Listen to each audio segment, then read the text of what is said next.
화제가 되고 있는 뜨거운 이슈를 과학적 시각으로 날카롭게 해부해봅니다. 사이언스톡의 미션입니다. 희귀 뇌종양을 앓다가 지난 1월 사망한 2살배기 태국아이.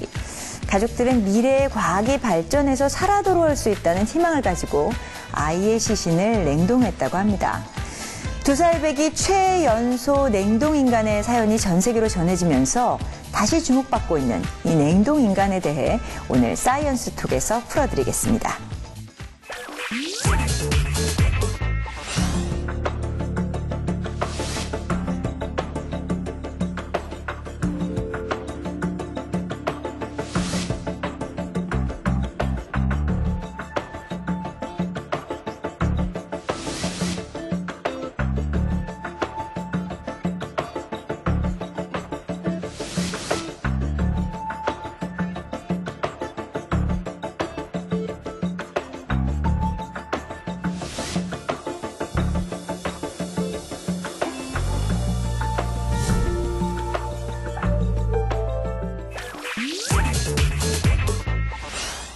사람이 불멸을 꿈꾸는 것은 예나 지금이나 마찬가지인 것 같습니다. 현대판 미라 냉동인간 설다혜 기자와 함께 이야기 나눠보도록 하겠습니다. 안녕하세요. 안녕하세요. 네.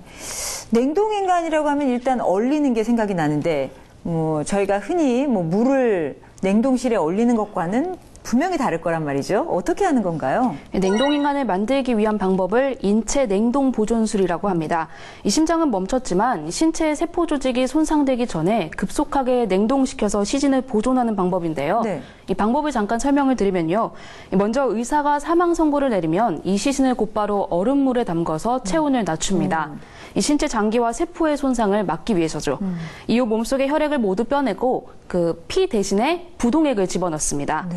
그다음 시신을 액체 질소로 가득 찬 영하 196도의 금속 탱크에 머리가 아래로 향하도록 집어넣습니다. 이때부터 이제 냉동 보관이 시작되는 겁니다. 특별히 액체 질소로 냉각을 하는 이유는 이제 수분 안에 세포가 얼면 얼음 결정체가 생기면서 세포에 손상을 줄 수 있는데 이 액체 질소가 그걸 최소화할 수 있기 때문입니다. 그렇군요. 근데 머리를 아래로 가게 한다고요? 특별히 머리를 아래로 가게 하는 이유가 있나요? 머리를 아래로 향하게 하는 이유는 혹시나 이 탱크 안의 온도가 올라가도 뇌의 손상을 최소화하기 위해서입니다.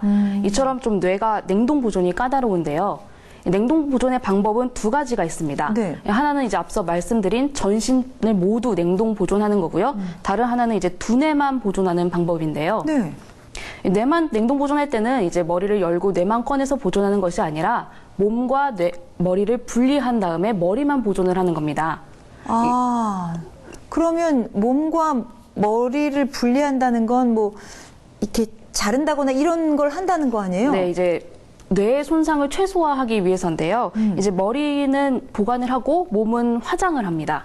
그럼 나중에 이제 깨어나서 이제 머리만 있으면 이게 무슨 소용이 있겠느냐라는 네. 생각이 들 수도 있지만 냉동 보존하는 사람들은 그때가 되면 머리만 있어도 신체를 만들어낼 수 있다 이런 생각을 갖고 있다고 합니다.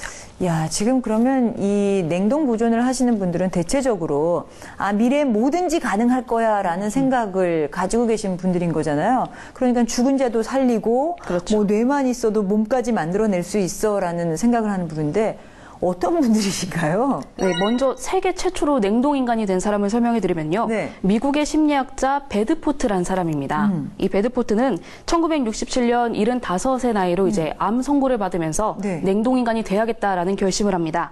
훗날 의학기술이 발달해서 인류가 암을 정복할 수 있다면 네. 그때 다시 나를 소생시켜서 고쳐달라라는 의견인 거죠. 또 한 명 빼놓을 수 없는 사람이 있는데요. 네. 제가 앞에 말씀드린 냉동 보존술을 이론적으로 이제 확립한 로버트 에팅거입니다. 이 에팅거는 1976년에 디트로이트에 냉동 인간이 되고자 하는 사람들을 위한 냉동 인간 보존 연구소를 세웠고요. 이곳의 첫 고객으로 자신의 어머니를 모셨습니다. 예, 이후에 이제 첫 번째 아내와 2000년에 사망한 두 번째 아내 모두 지금 냉동 보존 상태고요. 본인이 사망한 이후에도 지금 현재까지 냉동 보존되고 있습니다. 아내를 2명이나 냉동을 해서 나중에 모두 살아나면 삼각관계가 되는 거 아닙니까? 다 함께 살자라는 의견 아닐까요? 다 함께 행복하게 살자. 정말 독특한 세계관을 가지고 계신 분이네요. 그 67년에 첫 번째로 냉동인간이 되신 분, 암 때문에 그러셨다고 들었는데 지금 그로부터 한 50년 가량 흘렀는데 사실 많은 암들이 치유가 되고 있거든요. 하지만 사망하신 분들을 살리는 기술은 어떻게 될지 좀 더 기다려봐야 할 것 같습니다. 그나저나 이걸 뭐 공짜로 해줄 리는 없을 테고 분명히 가격이 비싸겠죠? 네, 맞습니다. 미국 애리조나에 가면 이제 최대 규모의 인체 냉동 서비스 재단이 있는데요. 네. 이 재단을 기준으로 설명을 드리면 전시는 무려 15만 달러, 하나로 1억 6천만 원 정도가 되고요. 네. 이 시신을 보관하는 데만 매달 770달러, 약 84만 원을 지불해야 합니다. 근데 조금 머리만 보관할 경우에는 조금 저렴한데요. 한 5만 달러, 약 5,500만 원 정도를 이제 지불하면 된다고 합니다. 네. 물가가 오르는데 가격 안 오르고 그 가격 그대로 받나요? 그거 참 궁금해지네요. 네. 어쨌든 많은 분들이 가장 궁금해 하시는 것은 아니 그래 그럼 냉동을 했다 치자. 그런데 그게 소생 가능하겠느냐라는 부분이 아닐까 싶어요. 근데 제가 인터넷에서 이런 영상은 하나 본 게 있습니다. 사람은 아니고 지금 보시면 아시겠지만 이렇게 금붕어예요. 근데 금붕어를 비슷한 방법으로 이렇게 액체 질소를 이용을 해서 냉동을 시키는 거죠. 그랬다가 그 금붕어를 다시 해보니까 이게 소생이 됐다라는 얘기입니다. 근데 금붕어랑 인간은 일단 굉장히 다르지 않습니까? 어류랑 포유류랑. 근데 뭐 잘 생각해보면 같은 생물이니까 가능할 수도 있겠다 싶기는 해요. 네, 아직까지는 성인의 신체를 뭐 얼렸다가 다시 되살린 적은 없는데요. 이 주목할 만한 사례가 있습니다. 저 둘은 원래 8년 전에 함께 수정이 됐던 쌍둥이 남매입니다.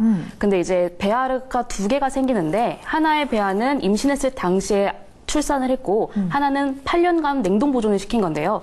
8년이 지난 이후 이제 다시 자궁에 이식해 아이를 출산해서 8년 터울의 남매가 된 겁니다. 아, 정말요? 네, 때문에 이제 인간도 충분히 가능하지 않냐라는 질문이 확산되기도 했는데요. 네. 뭐 현재까지는 쥐를 동면시켰다가 깨울 수 있는 기술은 있지만 아직 사람은 불가능한 상태입니다.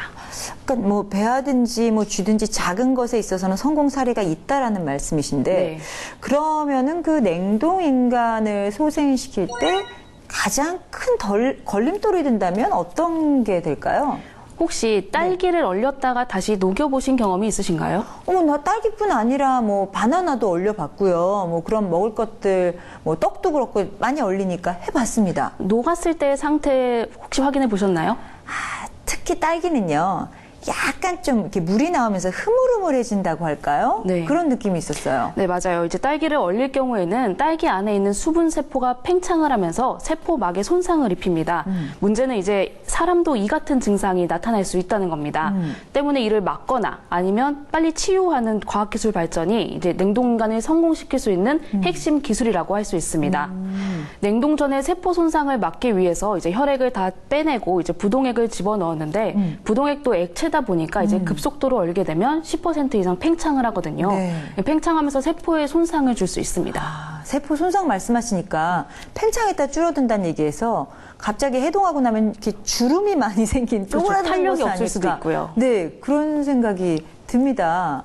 어쨌거나 지금 냉동 기술까지는 뭐 됐다라고 볼 수 있는데 아직 해동에 대한 해법은 찾지 않은 듯한 느낌입니다. 네, 가장 중요한 기술이 아직까지는 좀 미흡한 상황이죠. 뭐 해결할 뭐 아이디어, 뭐 묘한 그런 건 좀 있습니까? 전문가들이 이제 주목하고 있는 게 바로 나노 로봇입니다. 네. 이 나노 로봇은 이제 사람의 혈관을 타고 다니면서 이제 손상된 부위를 회복시키는 로봇인데요. 이 나노 로봇이 한 2030년 정도 되면 좀 출현할 수 있지 않을까라는 전망도 나오고 있습니다. 2030년 나노 로봇이 나오면 해동도 해결할 수 있다. 그럼요. 자, 이게 만약 해결이 됐다고 칩시다. 그렇다면 이제 나의 가족이 죽은 다음에 뭐 내가 죽은 다음에 나도 이런 냉동 보존을 할 것인가라는 문제가 남게 될 텐데 혹시 설 기자님은 어떤 생각이세요? 저는 아직까지는 이제 냉동 인간에 대한 좀 반대적인 입장이에요. 네. 왜냐면 이게 보존을 하는 건 중요하지만 나중에 그게 다시 소생이 됐을 때 인간은 사회적인 동물인 만큼 그 주변 환경이 굉장히 중요하거든요. 그렇죠. 그때 느낄 수 있는 그 외로움이 더 크지 않을까라는 생각을 해봤습니다. 맞아요. 환경에 대한 적응도 어렵고 사회적 동물이기 때문에 혼자 살 수 없는데 이게 같이 있는 가족이나 친구 없이 혼자만 몇십 년 후에 새로운 세상에 떨어지게 됐을 경우 그 적응이 가능할지. 그래서 저도 사실 저런 그 선택권이 저에게 주어진다면 하지 않을 것 같거든요. 그래도 혹시라도 이렇게 좀 불치병이 있어서 이 생에서 다 못한 것을 나중에 과학 발전으로 하고 싶다 하는 분들의 그 꿈이 모여져서 이런 기술이 발전하고 있는 건 아닌가 싶습니다. 오늘 시청하시는 시청자 여러분들도 한번 이 냉동인간에 대해서 그런 고민해 보시면 어떨까 싶네요. 오늘 지금까지 설다혜 기자와 이런저런 이야기 나눠봤습니다. 고맙습니다. 대부분의 유럽 국가는 냉동인간을 불법으로 규정했고요. 미국은 주에 따라서 냉동인간을 허용하고 있습니다. 신에 대한 도전일지, 불멸의 기적을 이룰 의학의 발전일지, 앞으로도 냉동인간에 관한 논란은 끊이지 않을 것 같은데요. 만약 여러분에게 선택권이 주어진다면 어떤 선택을 하실 건가요? 전 다음 이 시간에 더욱더 유용한 정보 가지고 찾아오도록 하겠습니다. 고맙습니다.